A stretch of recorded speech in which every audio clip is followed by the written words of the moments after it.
Lousame celebrou onte pola noite o pleno de organización.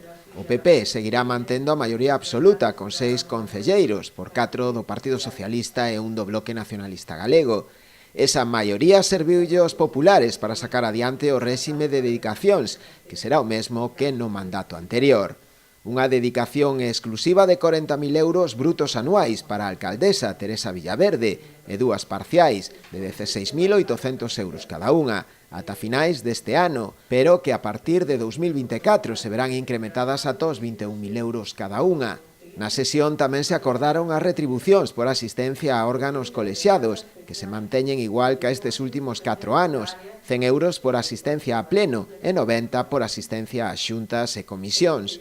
Outro dos puntos acordados foi a periodicidade dos plenos, que volverá a ser cada 2 meses, adiantándose os xoves en lugar dos venres, como ata o de agora. Durante a sesión a alcaldesa deu conta tamén da nova composición do goberno, que quedará organizada en 9 grandes áreas. A rexedora asumirá as competencias propias de alcaldía, urbanismo e persoal. As outras áreas serán asumidas polas tenencias de alcaldía. Esteban Ares García encargarase de Economía, Facenda e Tramitación Administrativa. Silvia Agrafojo, Servizos Sociais, Igualdade, Xuventude, Educación e Cultura, así como Sanidade e Deportes. Mentres que Ramón Martínez levará Obras e Servizos, Alumeados e Telecomunicacións, Infraestruturas Viarias, Seguridade Viaria e Parque Móvil, ademais de Medio Ambiente, Medio Rural e Protección Civil.